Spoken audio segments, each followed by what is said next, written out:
Hi, are you trapped in weight loss and weight gain trap? Let me share you story of a girl.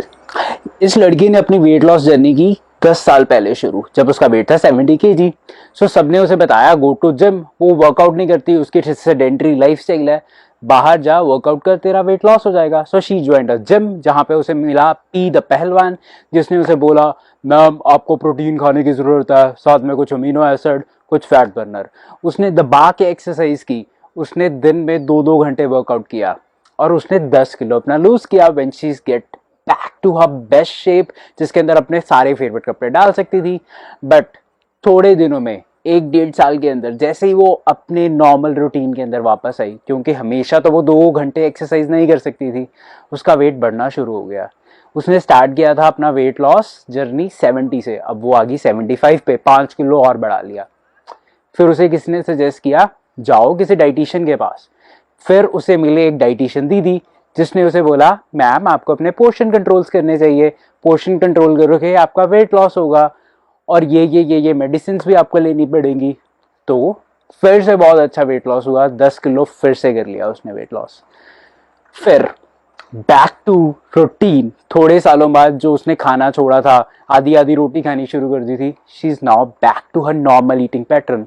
फिर से wait बढ़ गया और इस बार 80 kilo हो गया, 5 किलो अगेन पिछली बार से ज्यादा। फिर उसने कहीं इंटरनेट पे पढ़ा intermittent fasting and she is like wow, अब तक तो मुझे कुछ पता ही नहीं था, intermittent fasting and keto is the thing. उसने दबा के कीटो करना शुरू किया, उसका वेट फिर से बहुत अच्छा कम हुआ। But again she was not able to restrict herself from brownies, chocolates, सारा कुछ, उसका फेवरेट पास्ता वो नहीं छोड़ सकती थी। वापस उसका वेट बढ़ गया, अब उसका वेट है 90 kilo. You see the trap.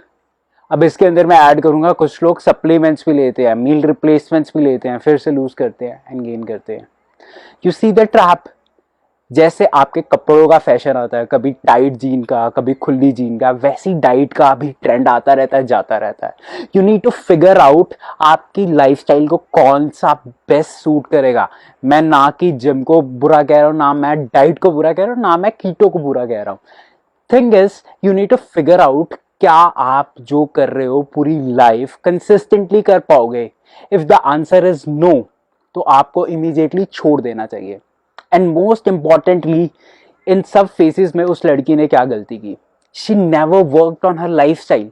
उसने इस सब चीजों को एक टेम्परेरी अरेंजमेंट की तरह देखा। टेम्परेरी मैं जिम जाऊंगी, पतली हो जाऊंगी and I will like wow, सारे कहेंगे तो कितनी अच्छी लग रही है। But she never worked on the consistency. इस करके मेरे पास भी क्लाइंट्स आते हैं, एक डाइटिशियन से दूसरे डाइटिशियन, तीसरा डाइटिशियन, हर बार आप अपनी बॉडी को हार्म कर रहे हो, हर बार आपके लिए डिफिकल्ट होता जाता है। आपने एक डाइटिशियन से 10 किलो किया था, दूसरे से 5 किलो किया, तीसरे के पास जाओगे आपका जो वेट लॉस होगा बहुत स्लो हो जाएगा, क्योंकि आपका मेटाबॉलिज्म कंप्लीटली क्रैश हो चुका होगा। So you need to work on your lifestyle. Most importantly you need to make it a habit. आप ऐसे बिल्कुल नहीं लेके चल सकते कि अच्छा एक टेम्परेरी एक रेस लगी हुई है, मैंने इतने महीनों में इतना किलो लूज करना है। अगर मेरे पास भी कोई आता है, मैं उन्हें कहता हूँ भाई 6 महीने के लिए, 1 साल के लिए कम से कम ज्वाइन करो। अगर आप सिर्फ मंथ में आओगे, वेट लॉस करोगे, चले जाओगे, तो इस ट्रैप से कभी बाहर ही नहीं निकलोगे। You need to make it a lifestyle, तभी आप ये वेट लॉस और वेट गेन के ट्रैप से बाहर आओगे। Hope you like this video. Stay healthy, stay blessed, and I'll see you tomorrow.